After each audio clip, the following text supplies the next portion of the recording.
Let's switch gears and talk about charities. Yep. Love Life. How did it start? What's it doing? So Love Life Foundation, Maylee and I, back in 1992, we said there was some family, there was a need. I forget what it was, but it was like $3,500. And you know, $3,500 to us back then was a lot of money. We didn't have any money. And we said, well, let's, you know, we're musicians. Let's put together a charity concert. So we got together some other musicians, and we put a stage out in front of some little bar or some little restaurant on Greenville Avenue, and raised $3,500, and we called it Love Life. And then we thought, you know, we should do this more. So we actually formed a foundation, started doing annual concerts, and now it's grown into something much, much, much bigger. And we have raised over the years, gosh, I don't know how many millions of dollars, but for at-risk women and children. And mostly in the community, though we got involved in the orphanage in Africa where I met my daughter, Milian, and we do some things in Mexico, but mostly in the community, at-risk women and children. And Maylee is by far she spearheads that, she is that, she embodies that. And you know Maylee, and so you know that Love Life is literally her mantra. You know, and it's not Love Life that she's so consumed with her loving life, she's consumed that she wants people to love life. And her true joy is making other people love life, and so she's a phenomenal woman, and she has been doing that. She was sexually abused as a kid from a stepfather, and that's where her heart stems from. She felt that pain and had a mother that when she went to her mother and told her mother said, you need to get out. You're trying to ruin my relationship with my boyfriend. And so that's the pain that Maylee came from. And instead of being a victim, which she was a victim, but instead of letting that, define her, she just turned it into a motivation to help others not ever have that pain. My impression is that Love Life the profile has really raised since you've been mayor. Is that a fair statement? Yeah, it has. Fundraising improved? Definitely. I think... Yeah. And I think she's very smartly capitalized on it because she's exploited the fact that I'm mayor. Because in her mind, and she didn't. When I say that, it sounds like manipulating or calculating. But hey, I am the mayor, and now when she's calling, it may help her to say that I'm Maylee, the mayor's wife, and because at the end of the day, what she cares about is how many people can we help, and if she has to, I was forever known as Mr. Thomas. Right, Maylee's husband, Mr. Thomas. No, it's Fuller. And now getting elected, it's slightly shifted, and some people actually refer to her as Mrs. Fuller now. So nice change for me. I just call her the First Lady. Yeah, the First Lady.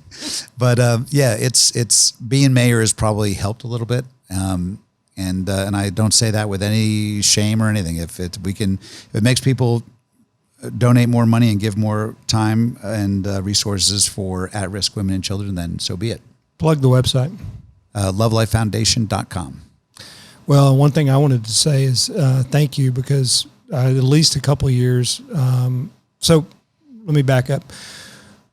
I couldn't figure out a great charity to start. And so when we were on CDC together, Community Development Corporation, I was really impressed with Main Gate and just thought, we will... if we can't beat them, we're going to join them, and we're going to try to help them. And so you guys have not only donated, which we always match dollar for dollar, but you guys have even played a year, at least one or two times. Yeah. And of course, we just had our Main Gate picnic, all-time high, even in this environment, which is a big deal, $31,000 to Main Gate. Wow. That's a great charity. Great charity. And I appreciate your help several years. Yeah, well, it's a great charity. We've been going a little while. I'd love to talk about a couple other topics. Yep. You got time? Yep. Business. Yep. Explain your businesses, because I've got one business. You've got lots. So I have a construction company, George C. Fuller Contracting, and we do build custom homes and light commercial. Been doing that since 1990, I guess. Also have a guitar store called the Guitar Sanctuary, which was named one of the top 10 coolest guitar stores in the country. We have a venue called the Sanctuary, so it's a music / private party wedding venue type space. We have Love Life Foundation, of course, and then I am the mayor of the city of McKinney. So yeah, a lot of diverse hats, and then of course the May Lee Thomas Band, which there is a petition circulating. I actually brought it if you want to sign it to change it to the George Fuller Band. Now that I'm the mayor, I would absolutely sign it. You'll be the second signature. Me and you signing it, but I can't get anyone else to sign it. But so yeah, I got music store, band, venue, construction, mayor, Love Life Foundation. Plug the websites. So guitarsanctuary.com and the sanctuary event. sanctuarymckinney.com, lovelifefoundation.com, George C. Fuller, fullercustomhomes.com, and mayorgeorgefuller.com, I think, actually. And the Facebook page. Facebook is Mayor George Fuller. Favorite home you've ever built? Yours. You're saying that. You know what? Your wife admitted it. Let me tell you. It sounds, of course, because I'm here, that I would say that. No, but it is yours. No, let me take that back. I mean, yours is my favorite home that I've built in recent times, for sure. The favorite home I ever built would have to be that first parade home that really that catapulted my career, and that was in 2001, right around the time of that accident in Starwood. So that will always be a favorite from the standpoint that it just took me from obscurity to being recognized. But truly, your home, and a lot of that credit, of course, goes to Chris. That your home is a stunningly beautiful home, and it was a departure. It was built that home as the style that was so overdone and built for a long time was coming to an end, and your home being much cleaner and it's a clean and elegant yet warm home, and I forget what it's called, like transitional contemporary. Badass, I think they call it. So, and Chris, being my wife, Christina, Chris, she does deserve a lot of credit for it. It's actually, when I've watched her do different things, do different projects, and I'm blown away. And she has some interest in design. And she's very talented. And you mentioned May Lee said that, and that's, as you know it's the truth. She, when I built my own home, and then I build a home for somebody else, and we go walk it, we being me and May Lee, and she goes, we need to build our home like this, a next home. And she's trying to get me to build another home now because she sees your home. Number one, it kind of pisses me off, because I just built a home for us. But no, your home really, really is it's a showpiece home. So, but if I've heard criticisms, maybe I've heard a few criticisms of George C. Fuller, but that is like, oh, don't they just build those old world homes? And I'm like, no, that's what the style was for 10 years, 15 years. But look, I mean, and what I've seen on Instagram, and we owe you some photos. And as soon as this COVID thing is over, we're going to get those photos. But the photos that I'm seeing, I mean, they're just tracking differently. It's a different style, and you guys are changing with the times, like everybody should. Absolutely. And and it was frustrating because we got saddled with that for sure. That, oh, you just do old world. No, we did old world because everyone wanted us to build old world. And you just did old world really, really well. Yeah, and we did. We did well. We did well in that first parade home. We won a People's Choice Award, and that just, like I said, that was a catalyst for a whole new era for the company. But it's funny, when my son Austin, who he built his home, you may see some similarities between your home and his home. That's not by accident. He was completely taken with your home. So I'm not in favor of reinventing the wheel. No, if it works, do it. Absolutely. Advice to young entrepreneurs. You've done it a bunch. I just don't have time to start a bunch of different businesses. I kind of have all my eggs in one basket, but you've done it a bunch. What's your advice to young entrepreneurs, regardless of what they're building? Every success I've had, and I've been in the exercise equipment business, the automotive heating and cooling parts business. I own a recording studio, a guitar store, a venue. And I would say the one common thing in all of them is I never let myself be, I never suffer from paralysis by analysis, right? I don't, if I decide that I want to do something, I definitely do the due diligence, but I do it. I remember the Guitar Sanctuary. I literally sat in on the border with Maylee and my daughter, drew it on a napkin, spent 3 weeks verifying that I thought the business would be there if I built it, the market would be there.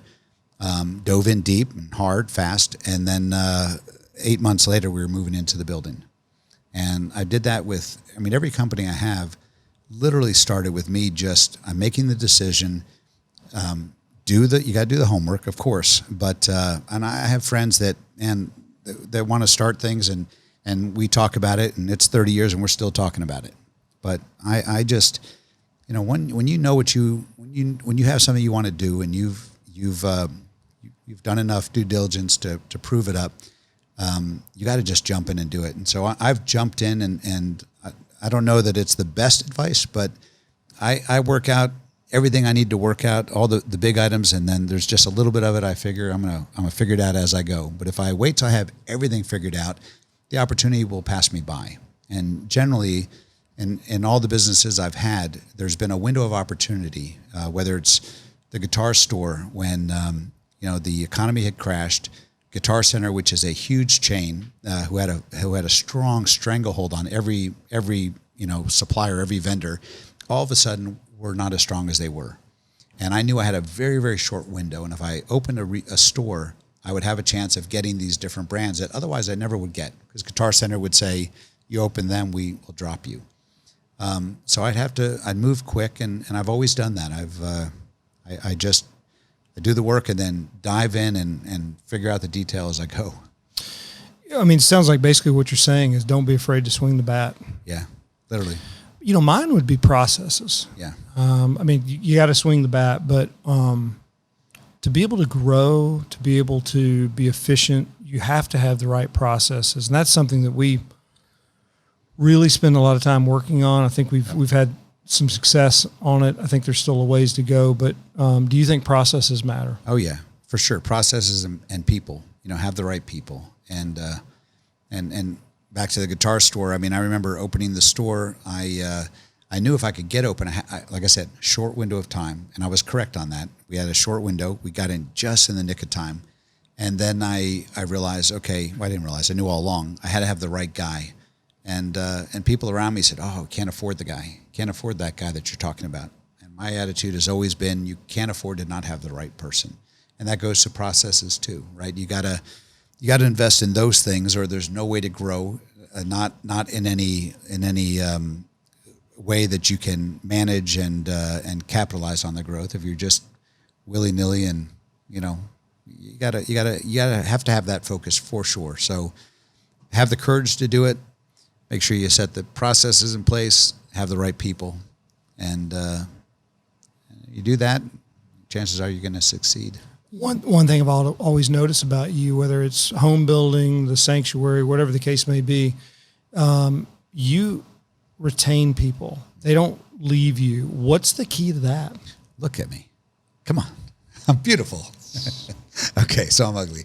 I treat people well, and they treat me well back. And again, I learned that from my dad. My dad was a builder. He had crews that worked for him for decades and decades and decades. And I have, and some of them, I have crews that if I call them on a Friday night at 10 o'clock and I say, Caesar, I've got to have you here. I need you. Caesar's going to come and be there. Yeah. And to pull back the curtain, we're talking about subcontractors. Yeah, you got a whole bunch of subcontractors that have been with you forever. You've got staff. Yeah. Like direct employees, W-2 employees that have been with you forever, superintendents, administrative assistants. Your son works with you, Guitar Sanctuary. The years are starting to pile up. You've done a really good job with that. Treating people the way that you want to be treated. And we truly, everyone talks about, it's a family. We really have a family. You know Brian over at the Guitar Sanctuary, Austin, Toby, Jana. These are people that are truly like my family, and we have family that are our biological family, and we have family of choice in our life, and these people are family of choice for me. Jana and I will be working together till one of us dies. Austin and I will be working until he takes over the business and kicks me out. Brian and I will work together at the Guitar Sanctuary until the end. Nothing's off the table. No. We had a conversation 3-4 years ago, maybe 3 years ago. You asked me about becoming a lawyer. I was blown away. Yeah. I haven't heard anything. I mean, it's a fantasy, and I still have it. And if I decide to dive in, I will dive in, and I promise you, I'll become an attorney. You would be great. I would love it. I love it. I love it. I love the strategic thinking. I love the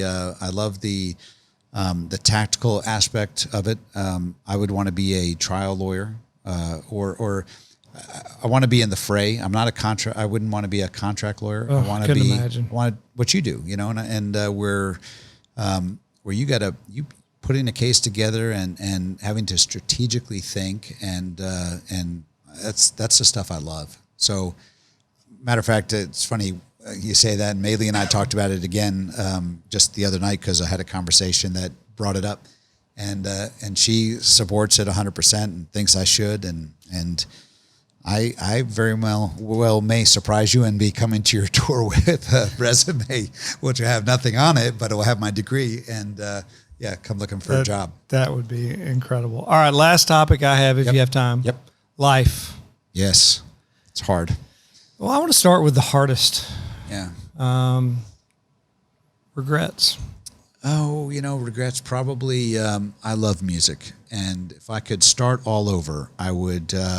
With all the things I've had, and I've had some, again, amazing success and been blessed in a way that more than maybe I deserved. But I would, if I could go back in time, I would pack up that van with gear in my band and take off and try to make it as a musician.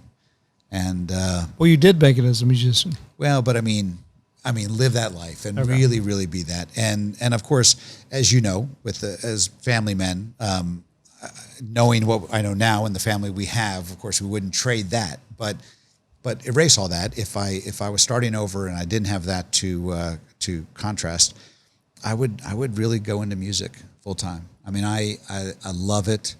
I love the camaraderie of a band. I love making music. I love writing music. I love guitar playing. I love the instrument. I love what how you impact and affect people. I mean, one of the greatest things we're going to play tonight, and we'll do a song, and there will be somebody that cries or that comes up after and says, "Man, that so spoke to me." And that's, I guess you could say you do that when you build a house and family moves in, and there are those moments, but it's not that moment when you sell a guitar or you or any of the other stuff I do. So being able to impact people is huge, and doing it with music is really great. So I would do that. So that really surprises me, because I think of all your businesses, you probably have less control over the outcome with music. I mean, there can be somebody that's less talented, has a pretty face, young, and all of a sudden they get a push and they're there, and all of a sudden there can be, all these musicians with all the talent in the world that just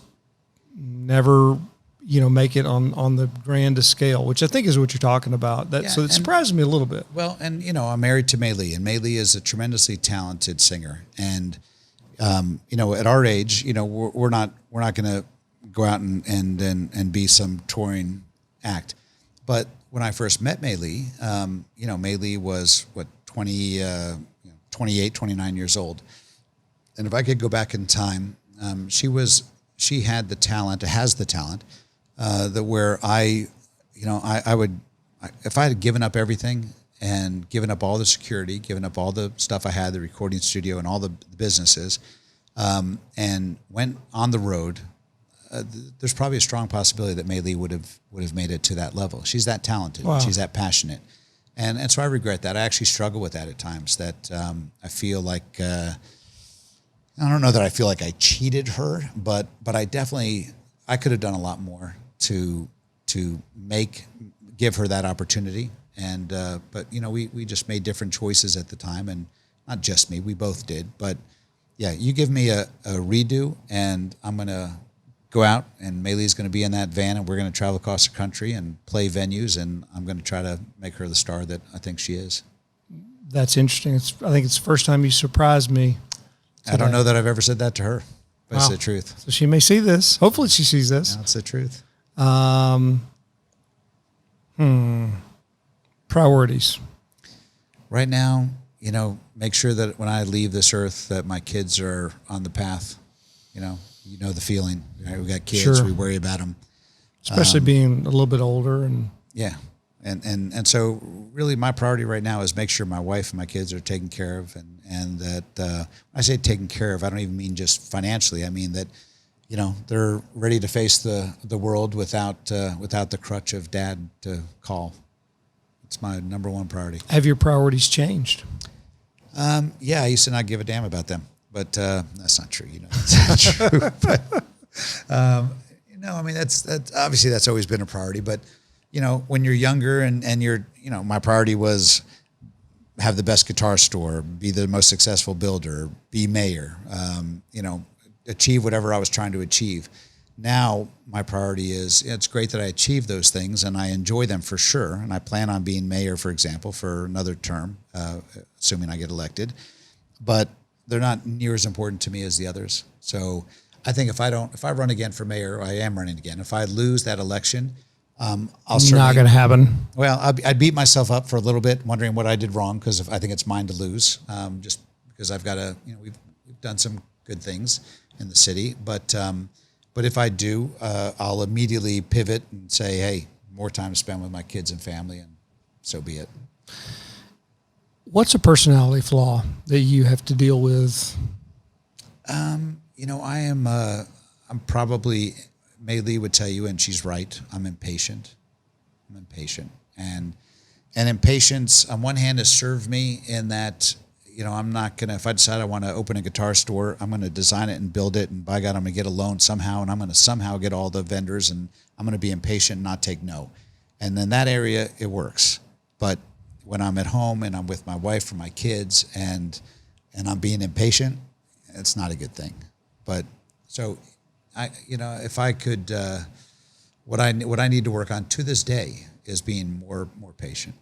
And matter of fact, right before I came here, I had a discussion with my son, Austin, and he was asking me questions that he had every right to ask me, and I got impatient with him, and I kind of, cut him off. And as I went over just before I came here to a little restaurant and got a drink of water, of course, but I thought I beat myself up about that. Why did I do that?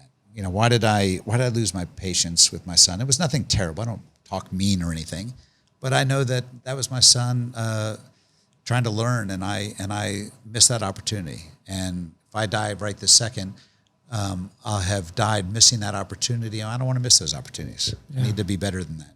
Yeah. So our relationship, I have some people who think that we're best friends. Not true. Some people, that kind of hurts my feelings. Some people who think we don't like each other. That hurts my feelings too. What's my personality flaw? Well, that's not a fair question. That's my question. I think, I think we both. So I don't know.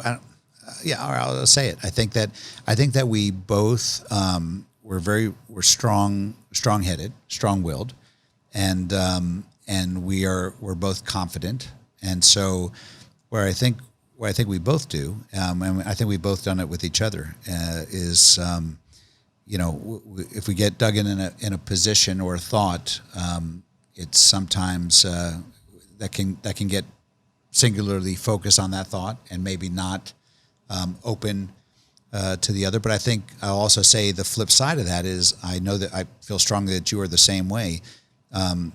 I could leave and we've had conflict. You and I have had some conflict. And of course, I'll always say that relationships that have conflict become deeper relationships, right? If they're superficial and you don't have conflict, then you've not been through something difficult, then you haven't really tested that relationship. But when we've had conflict, the process is I may leave there thinking, I was right. He's wrong to feel the way he's feeling. And by God, I'm right. But before I go to bed, or maybe it's when I wake up at 2 a.m, I realize I was kind of wrong too. I have some ownership in what happened. And then by the morning I realize, You know what? I make myself, and again, I go back to my dad would tell me, you got to understand what was your, it's easy to point to somebody else, but until you can realize, what was your role in that, then you haven't been introspective enough. Despite how strongly I believe in some of the positions that I've taken with you and would still believe in, there are some sent emails that I would not want to go reread. They hurt my feelings. But you know what? Yeah, and likewise. But again, I'm going to say that, and I mean this very sincerely, that, we've had some conflict. We've had ups and we've had downs, but the conflicts are, they're bumps in the road, but the journey has been great. And, far more ups than downs. Far more. That's what I'm saying. That they're just little bumps in the road, in a road that leads somewhere. So, but again, I have relationships where I've never had any conflict, but I've never been in a situation. You and I, we've built homes together, we built buildings together. We're next door to each other. So I have plenty of relationships where I'm never in a situation where they're tested. I go over and have dinner. Maybe we get in a disagreement about a political discussion or whatever, and that's the extent of it. But we've done life things together. I've built, and you have, and you have, together we built a home where you put your family. It's a big deal. That's a huge decision. So, it was supposed to be this big a deal. And by the time my wife finished, and her nicknames are Upgrade and Easy Money, it was this big a deal. Huge. But think about that we have a relationship that we have put ourselves within that relationship, in other relationships, business relationships within the friendship. And so of course there may be conflict, but how do we resolve it? And of course, me just being so graceful for all of your error in the way that, when it was all your fault, but me being as graceful as I am and forgiving is, I think, where we came to resolution. I think that's the way it went. Well, far more ups and downs, but I hope it, for the record, that it's clear that if you ever needed anything, I'd come running. No doubt. And I would not know that, nor would you know that about me if we haven't had our relationship tested.